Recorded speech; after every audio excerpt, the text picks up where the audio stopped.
Bom dia, amados e amadas, a minha saudação a você em nome de Jesus, Deus te abençoe. Hoje é 31 de outubro de 2023, terça-feira. Uma palavra aqui para a nossa meditação. Romanos, capítulo 3, versículo 24, diz assim a palavra de Deus. Sendo justificados gratuitamente pela sua graça, pela redenção que há em Cristo Jesus. Amém. O apóstolo Paulo, quando escreve aos Romanos, ele vai tratar do assunto justificação pela fé. Ele trata isso com muita propriedade, com muita compreensão, porque Paulo era um judeu convicto e matava por essa razão. E ele se converte, ele também é um cristão convicto. E ele escreve em Romanos o assunto sobre a justificação pela fé, e é muito gracioso.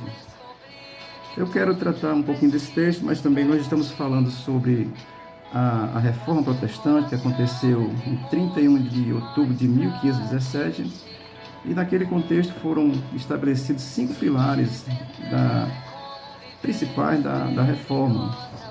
E hoje nós vamos falar do seu terceiro pilar, que eu estou botando nessa ordem, chamando aqui de terceiro, que é sola gratia, ou seja, somente a graça. Amém?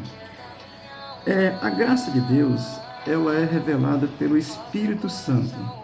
Ela não é revelada por um homem, por uma religião, por quem quer que seja, por um segmento filosófico, por um pensamento. Ela é revelada pelo Espírito Santo de Deus, que é Deus. O Espírito Santo revela a graça de Deus, tá certo? E não há mérito no ser humano. Não há nada de bom que você faça, que você possa ser justificado diante de Deus. Assim como também não há nada de mal que você faça, que Deus também não possa te justificar, porque é graça de Deus, mediante a fé. Aí o arrependimento, você recebe graça de Deus. Amém? E como eu estou falando um pouco sobre os pilares da reforma, eu vou fazer aqui algumas citações, por que os irmãos, na época da reforma, fizeram essa observação com relação a ser salvo somente pela graça de Deus. A partir do século XI, aí aproximadamente, século XI, a igreja católica, não estou criticando não, isso é história, tá certo? Ela estabeleceu algumas coisas, no sentido assim de uma comercialização muito grande, assim, pelo incentivo papal mesmo, sob ordem do Papa, sob orientações da liderança da igreja, foram criadas procissões, peregrinações e também a questão das indulgências. As indulgências me deixam impressionada. O que significava a indulgência naquele contexto aí no século XI? Era a compra do perdão do pecado. Se era um rei, tinha muito dinheiro, comprava, pagava bem, né? Estava bem perdoado. Se não era, não tinha tanto dinheiro, mas tinha que pagar também para poder obter perdão de pecado.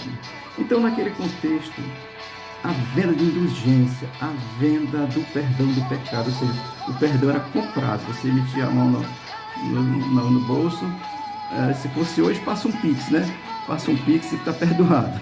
Então, naquele contexto estava acontecendo isso, os irmãos reformadores, entendendo que a salvação era pela graça, levantaram considerações contrárias a isso e foram de encontro a essas condições. Por isso também é que a reforma protestante ela surgiu, ela vai surgir em meio a essas necessidades, essas aberrações que eram pregadas dentro da religião, e Cristo estava totalmente fora disso, sendo ele que morreu. Amém? Estou dizendo isso para que você possa pensar um pouco. Isso é um assunto muito grandioso. Eu estou aqui falando só pequenas informações para que você desperte, para que você possa buscar entendimento.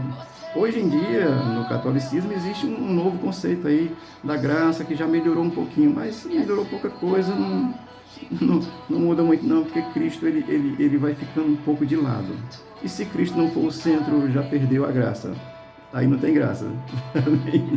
Portanto, amados, assim, a reforma ela vai acontecer também por isso, tá certo? As pessoas, eu vou citar aqui só um caso, isso é histórico, tá certo?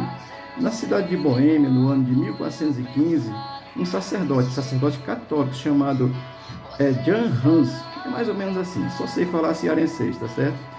Ele fez sermões veementes contra a questão da indulgência, da venda de perdão. Ele fez pregações muito fervorosas. E sabe o que aconteceu com ele?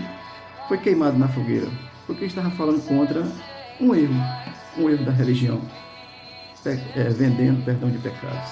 Portanto, amado, é para a gente pensar, refletir, não anular Cristo por qualquer coisa, tá certo? Estão vendendo Cristo de tudo quanto é jeito. Igrejas aí que se identificam como igreja protestante, como igreja, elas estão vendendo Cristo também, assim como o catolicismo vende. Tem igreja aí que se identifica como protestante que vende Jesus e é caro, viu? Tá certo? Porque é o comércio da fé. Aí a religião torna a pessoa fácil de ser manobrada. Os caras do Hamas acreditam que matando alguém ou morrendo pela causa, eles vão desfrutar com não sei quantas virgens, né? Eles são meio tarados. E aí penso que é por isso. É Cristo, amados. Estou falando isso para que a gente possa refletir, pensar, busque na palavra de Deus, leia a Bíblia, ela revela Deus do começo ao fim, aquilo que é necessário de Deus para entendermos essa graça salvadora em Jesus Cristo. Amém?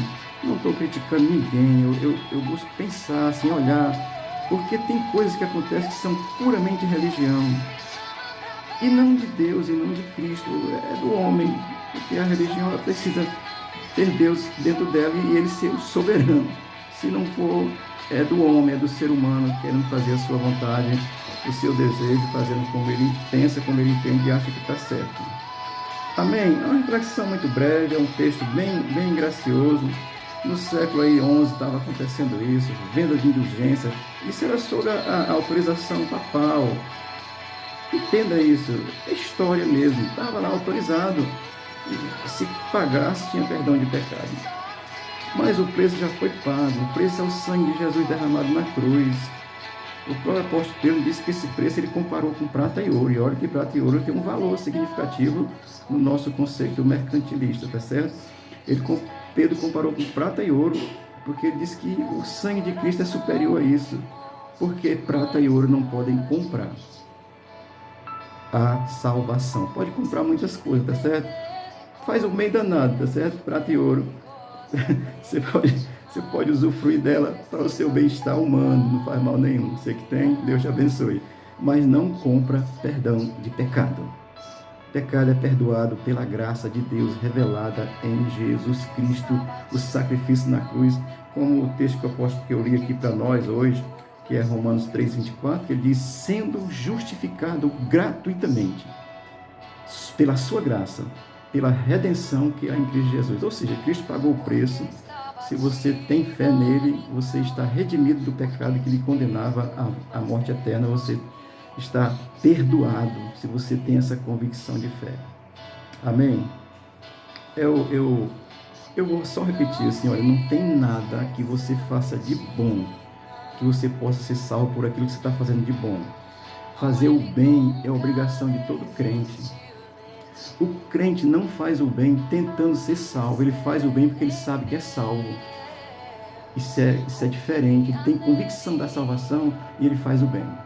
Ele não faz para ser, ele faz porque é. Amém, querido? Então a graça de Deus é uma coisa preciosa, que você possa buscar entendimento, que você possa ler a palavra de Deus, você possa ler a Bíblia, pedindo discernimento, pedindo compreensão, que o Espírito Santo vai te revelar, você vai entender, você vai compreender. A minha esperança é que você se interesse por ler a Bíblia. Amém? Se desperte para ler a palavra de Deus, se desperte para ler a Bíblia. E quando lê olhando assim, pedindo a Deus, me abençoa pelo teu Espírito Santo, para que eu entenda isso aqui. E o Senhor vai te abençoar graciosamente, porque Cristo morreu por essa razão. Para que o pecado seja. É o sangue oferecido pelo pecado. E a ressurreição é a justificação. A nossa fé nele vai estar nos dando essa garantia. O ladrão da cruz, teve um lá que se arrependeu e deu para Jesus, Jesus, tem misericórdia de mim quando entrar no teu reino. E Jesus disse, ainda hoje estarás comigo no paraíso. Ou seja, o acesso ao paraíso é pelo sangue de Jesus derramado na cruz, é graça de Deus, é um favor imerecido. ser humano, pelo seu pecado original, que perdeu o contato direto com Deus, ele não tem merecimento, ele não tem mérito próprio com relação à salvação. E Cristo é quem salva, é quem leva para o céu. Amém, querido? Portanto, é uma reflexão breve. Deus possa te abençoar, você possa despertar para essas verdades. Os tempos se abreviam, Jesus disse que vai voltar. E nós precisamos ter essa fé firme nele, porque isso é a coisa que nos dá a garantia. Não está escrito em cartório feito pelo homem, que é bom, é a lei, é legal, mas não está escrito em cartório, está escrito na palavra de Deus, está escrito na Bíblia, que você possa alcançar entendimento. Deus te abençoe, Deus gere fé no teu coração e tu seja envolvido pela graça soberana de Cristo, que salva o ser humano da condenação eterna. Deus te abençoe e te guarde. Tenha um bom dia. O Senhor seja contigo e esse dia seja bom. Tu seja feliz hoje. Deus te abençoe hoje, em nome de Jesus. Amém.